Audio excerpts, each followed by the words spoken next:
troisième jour du trip à Los Angeles et aujourd'hui on fait ça, un tour de lowrider ce matin, du shopping cet après-midi et on est, regardez, juste en face de Downtown LA, dans un coin que notre driver nous a fait découvrir et c'est vraiment trop cool cette balade, c'est génial, je vous laisse découvrir tout ça et puis on continue cet après-midi avec du shopping, c'est parti.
En préparant ce voyage, j'ai découvert Lowrider Tours. C'est la création de Letby, qui était dans le bâtiment, et qui maintenant est à plein temps pour proposer des tours dans un lowrider. Les lowriders, ce sont ces Chevrolet notamment iconiques des années 60. Ici, c'est une Chevrolet Impala 64, qu'on a modifié avec une suspension hydraulique pour pouvoir monter l'avant, l'arrière, rouler sur une roue. C'est très typique de la culture de la Californie du Sud, autour du mouvement du hip-hop évidemment, mais c'est surtout dû à l'immigration mexicaine qui est très présente ici à Los Angeles.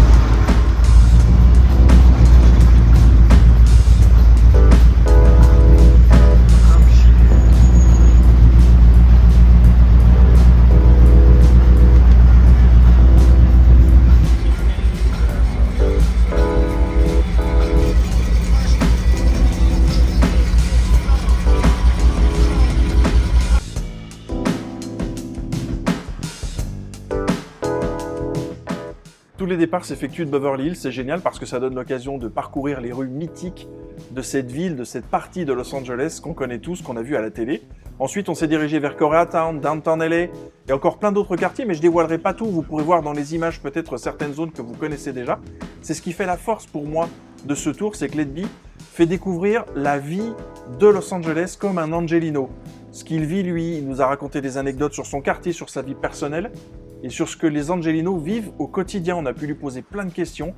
On voit vraiment pas le temps passer avec lui. This thing is like if you're in like one of those flea markets in Vietnam or you know Bali, where it's like it's filled with people just walking shoulder to shoulder. This is what this area kind of brings you in. You know, there's a lot of little things, knickknacks, street vendors.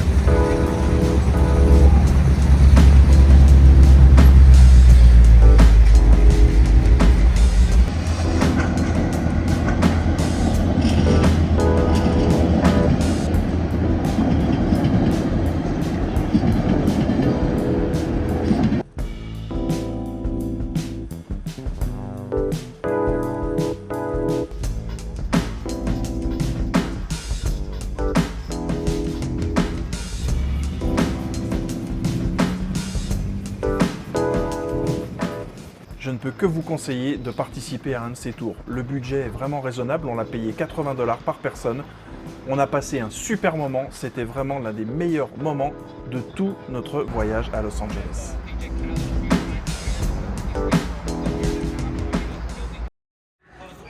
L'après-midi, on était au Citadel Outlet, c'est très excentré par rapport au centre. Pas accessible en transport en commun, donc on a pris un lift pour s'y rendre, c'était assez facile. Vous trouverez tout le monde, Adidas, Nike, Oakley, Armani, etc., etc. Tout le monde est là, facile pour y aller, facile pour revenir, de quoi vous faire vraiment plaisir pendant votre séjour à Los Angeles. Je vous conseille d'y passer quelques heures pour trouver quelques pépites.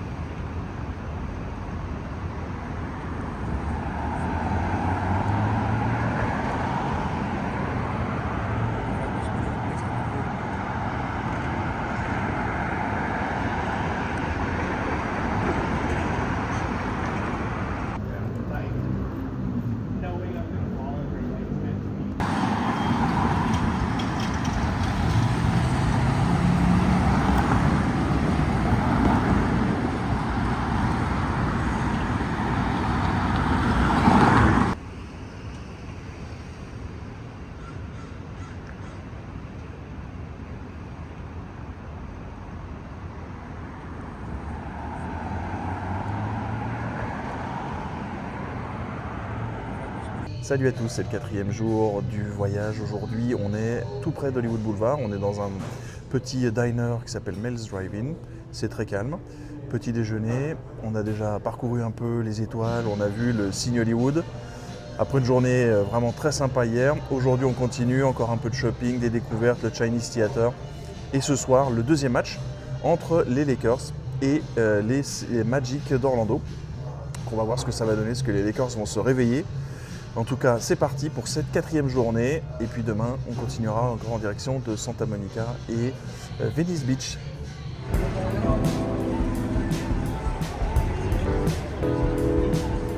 Hollywood Boulevard, c'est vraiment l'incontournable à Los Angeles. Le coin qu'il faut absolument voir, les étoiles, le studio de Jimmy Kimmel, le Chinese Theater. C'est un endroit iconique. Et puis on a commencé à voir quelques personnes costumées, même si on est arrivé plus tôt le matin.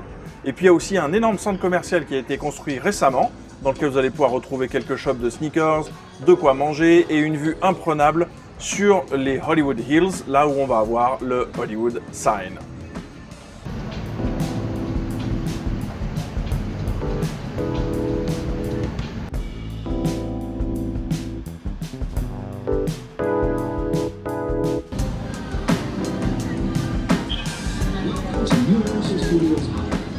On n'avait pas prévu de parc d'attractions dans notre programme, mais c'est super facile d'accès en métro. Oui, oui, le métro de Los Angeles est vraiment hyper easy à utiliser et ça nous a permis d'aller au City Walk de Universal pour faire un peu de shopping et notamment aller au NBA Store, le rendez-vous incontournable de tous les fans de basket. Il est aussi grand que celui de New York avec un choix énorme pour toutes les équipes. Donc franchement, ça vaut le coup, c'est assez facile d'accès. Allez-y, jetez un œil et faites-vous plaisir.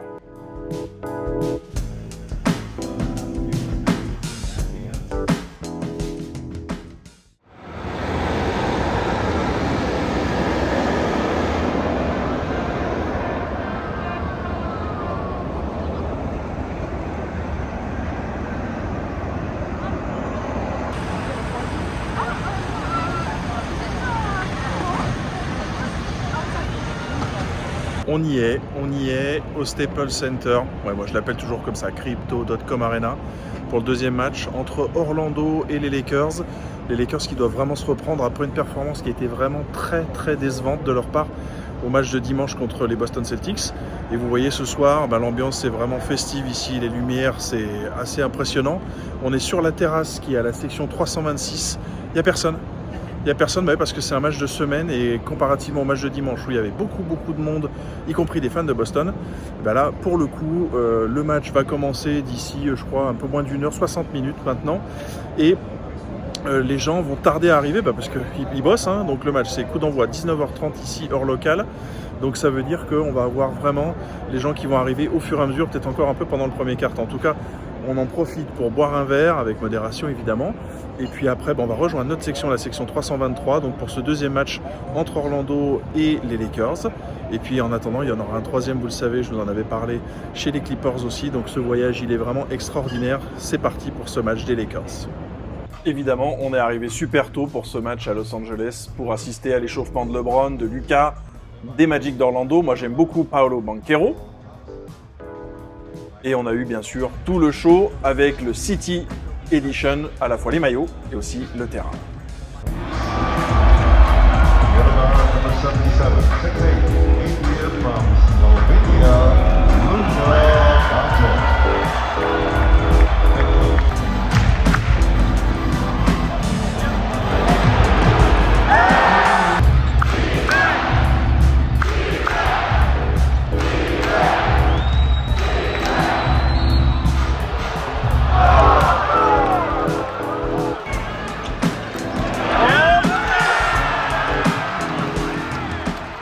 Après le dunk de LeBron qui crucifie les Lakers, Desmond Bane à 3 points.